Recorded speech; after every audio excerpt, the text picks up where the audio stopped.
Hello friend, welcome to our channel movie freak. कहानी की शुरुआत होती है जाओ नाम के लड़के से जो एक जेल में कैद था। असल में अभी उस पर एक खास एक्सपेरिमेंट किया जा रहा था जिसके पूरे होने पर अब उसके अंदर एक कमाल की ताकत आ गई थी। उसने अपनी इस नई शक्तियों की मदद से जेल की बड़ी भारी सलाखों को आसानी से तोड़ दिया था। वहीं मिक नाम का आदमी उसे दूर से ध्यान से देख रहा था। इस सीन के बहुत टाइम बाद मिक इस कॉन्सिडेंस के बाद दुनिया का बड़ा बिजनेसमैन और एक जाना माना साइंटिस्ट बन चुका था, क्योंकि उसने एक ऐसी चिप का इन्वेंशन किया था जो शरीर के अंदर जाने पर किसी भी बीमारी को ठीक कर सकता था। इसी चिप को दुनिया के सामने लाने के लिए मिक ने एक प्रेस कॉन्फ्रेंस रखी। वहीं एक नीला नाम की लड़की ने इस चिप से होने वाले काफी बड़े खतरों के बारे में काफी सवाल उठाए। उसने पूछा कि इस चिप की मदद से क्या मिक लोगों के दिमाग पर काबू पा सकता है, लेकिन मिक उसे नजरअंदाज करके अपनी चिप के बारे में आगे बताने लगा। तभी वहाँ एनोच नाम के एक आदमी ने वहाँ की सिक्योरिटी पर हमला कर दिया, जिससे चारों तरफ भगदड़ मच गई। एनोच का मकसद उन 3 कोर्स को चुराना था जिससे मिक की चिप को एक्टिवेट किया जा सकता था। तभी एनोच को करीब से देखने पर लीला को यह एहसास हुआ कि ये तो वही आदमी है जिसने बचपन में उसके पिता का खून किया था। वो दर्दनाक नजारा याद कर वो वहीं पर जम गई और वहीं एनोच वो 3 कोर्स को हासिल करने में कामयाब रहा। यही मिक काफी गुस्से में था। उसके असिस्टेंट यानोय ने उसे सलाह दी कि अपने खास हथियार को, जो कि याओ था, उसे इस्तेमाल करने का सही समय आ चुका है। वहीं हम दूसरी तरफ देखते हैं याओ दुनिया के सबसे खूंखार आदमियों के लिए बनी जेल में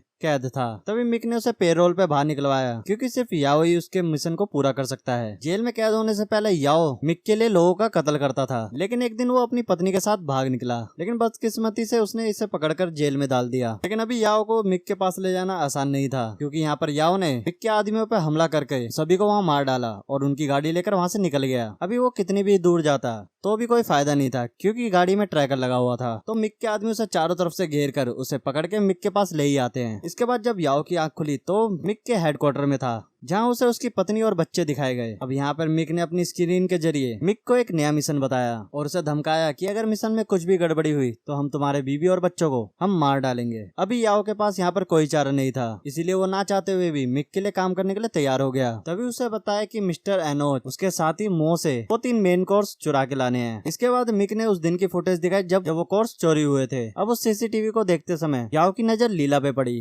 क्योंकि वो एनोच से बात कर रही थी। जिसके बाद उसने सबसे पहले लीला को ढूंढने का फैसला किया, जिससे एनोच के बारे में कुछ पता लग सके। इसके बाद वो अपने पुराने दोस्त बाजियो के पास पहुंचा, जो कि एक हैकर है। वो इंटरनेट से किसी भी इंसान का बायोडेटा निकालने में माहिर था। उसने कुछ ही देर में लैला का पता निकाल कर जाओ को दिया और याओ लीला और एनोच की खोज में निकल पड़ा। इसके बाद वो एक पार्टी में पहुंचा जहाँ पर लीला मौजूद थी। उसने यहाँ पार्टी में लीला को ढूंढा और खींच कर अपने साथ ले जाने लगा। लीला यहाँ पर उससे हाथ छुड़ाने की कोशिश कर रही थी। तभी उसे याओ की गर्दन पर वो निशान दिखा जो एनोच की गर्दन पर भी था। ये देखकर वो चुपचाप याओ की गाड़ी में बैठकर वापस अपने घर आ गई। वहाँ पहुंचकर याओ ने उसके एनोच के बारे में सब कुछ बताने के लिए कहा, लेकिन यहाँ लैला ने कोई जवाब नहीं दिया। फिर याओ ने उसके घर की जब छानबीन शुरू की तब उसे वहाँ पर खुफिया कमरा दिखाई दिया, जिससे ये खुलासा हुआ कि लीला एक CIA एजेंट है जो याओ और एनोच जैसे सुपर हीरो की खोज कर रही है। अब उन दोनों का एक ही दुश्मन होने की वजह से याओ ने लैला की तरफ दोस्ती का हाथ बढ़ाया, ताकि वो दोनों मिलकर एनोच को पकड़कर उसकी माँ बाप की मौत का बदला ले सके। एनोच जैसे सुपर ह्यूमन का सामना करने के लिए याओ और लैला को अपनी अपनी काबिलियत का मिलकर इस्तेमाल करने की जरूरत थी।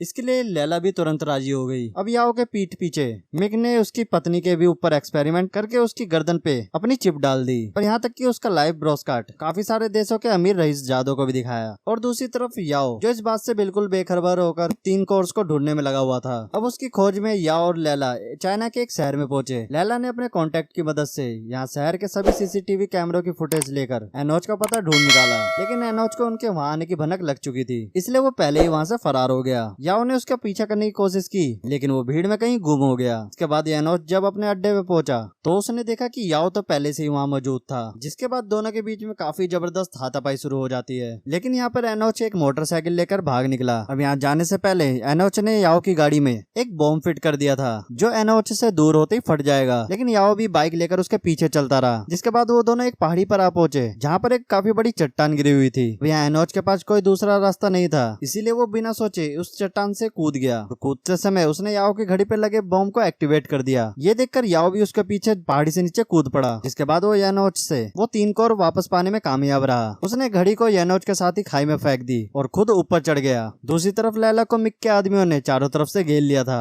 क्योंकि अभी वो मिक के सारे राज जान चुकी थी, इसीलिए उन्हें लैला को मारने के ऑर्डर मिले थे। लेकिन एंड वक्त पर याओ ने वहां पहुंचकर लैला की जान बचा ली। दूसरी तरफ लैब में याओ ने निक को खबर दी कि सिस्टम फेलियर की वजह से याओ की पत्नी की गर्दन में डाली हुई चिप में कुछ खराबी आ गई, जिसके बाद मिक को कंफर्म हो गया कि उसकी टीम में कोई ना कोई जासूस है। उसने अपनी सारी टीम को इकट्ठा किया और उनकी कंप्यूटर की तलाशी लेने पर यह सामने आया कि मिस्टर मू ने मिक का प्लान फेल करने के लिए अपना जासूस भेजा था। इतना बड़ा धोखा मिलने की वजह से मिक ने मिस्टर मू के जासूस को वहीं गोलियों से छल्ली कर दिया। दरअसल मिस्टर मू ने याओ के पिता मिस्टर सू को फोन कर ये बता दिया था कि अब वो अपनी बीमारी की वजह से ज्यादा दिन तक जिंदा नहीं रह पाएगा। सुई और मिस्टर मू दोनों वही इंसान थे जो मिक की इंसानी चिप के खिलाफ थे, इसीलिए उन्होंने मिक के कोर्स चुराए। अभी आखिरी कोर्स की तलाश में याओ और लैला मिस्टर मू की लैब में आ चुके थे। तभी मिस्टर मू ने याओ के सामने आकर बताया कि ये चिप धरती के लिए बहुत ज्यादा बड़ा खतरा हो सकती है। मिक का मकसद इस चिप के जरिए पूरी दुनिया पर राज करने का था, क्योंकि याओ का परिवार अभी भी मिक के कब्जे में था,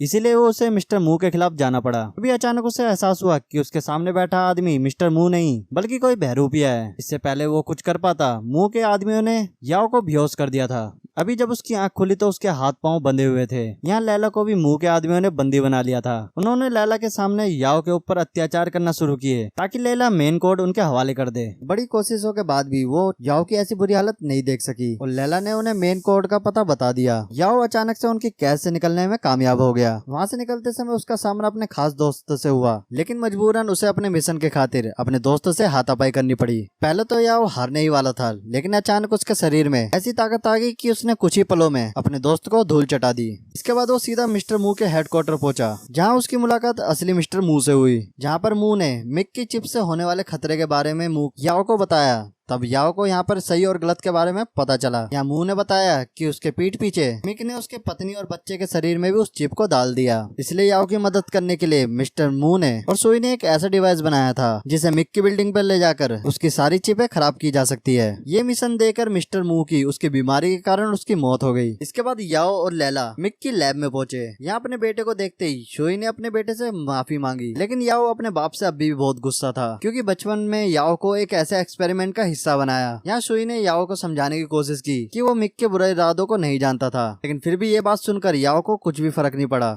जिसके बाद यहाँ पर सुई ने बताया कि उसका ये एक्सपेरिमेंट लीवर कैंसर को ठीक करने के लिए था और मिक इसमें कामयाब भी रहा। लेकिन मिक ने उसके बेटे को किडनैप करके एक खूंखार ह्यूमन में बदल दिया और दुनिया की सबसे बड़ी जेल में बंद करा दिया। अब यहाँ सुई को वो मेन कोड चाहिए था जिसका इस्तेमाल करके वो मिक की चिप को बर्बाद कर सकता था। मिक को दुनिया में तबाही लाने से रोकने का बस यही एक मौका था। आखिरकार याओ ने मिक को वो मेन कोड दे दिया और इसके बाद वो लैला के साथ वहाँ से बाहर आ गया। अभी उसे इस बात का दुख था कि उसे इंसानियत को बचाने के लिए अपनी बेटी और बीवी की बलिदानी देनी पड़ेगी।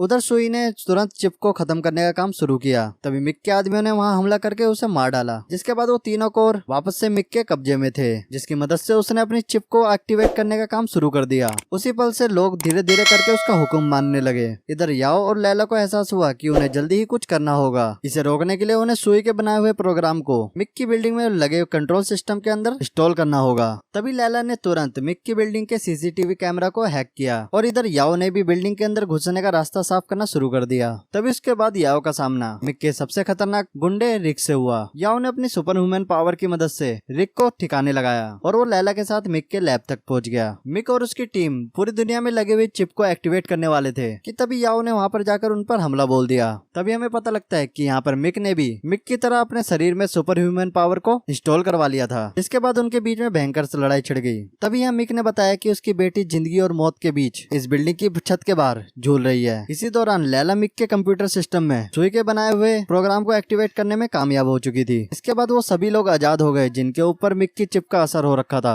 ये देखकर मिक ने उसके ऊपर जोरदार हमला करके याओ को वहाँ बेहोश कर दिया। यहाँ पर मौका पाते ही उसने लैला को भी बेरहमी से मार डाला। ये देखकर याओ गुस्से से इतना भर गया कि उसके अंदर की सुपर ह्यूमन शक्तियाँ वापस से जाग गई। जिसके बाद उसने मिक को वहाँ पर बुरी तरीके से पीटना शुरू कर दिया। अब इन खास शक्तियों की मदद से याओ ने मिक को वहीं पे मार डाला और आखिर में अपनी बेटी की भी जान बचा ली। अभी सुई का प्रोग्राम इंस्टॉल होने के बाद मिक की बिल्डिंग में जोरदार धमाके शुरू हो गए। जिसके बाद याओ ने अपनी बेटी की जान बचाने के लिए वो उसकी छत से कूद गया। जिसके बाद याओ एक गाड़ी की छत पर आ गिरा। जिसके बाद उसकी बेटी बाल बाल बच गई। उसने यहाँ पे बिना अपनी जान की परवाह किए हुए उसने अपनी बेटी की जान बचाई। इसके बाद हम आखिरी में देखते हैं कि याओ की उंगलियां यहाँ पर हिल रही थी, जिसका मतलब वो अपनी सुपर ह्यूमन पावर की मदद से वापस से जिंदा हो गया था और मूवी यहीं पर खत्म हो जाती है। तो दोस्तों, अगर आपको ये मूवी एक्सप्लेन पसंद आया हो तो हमारे चैनल मूवी फ्रीक को सब्सक्राइब कर दीजिए। मिलते हैं नेक्स्ट मूवी एक्सप्लेन के साथ, तब तक के लिए गुड बाय।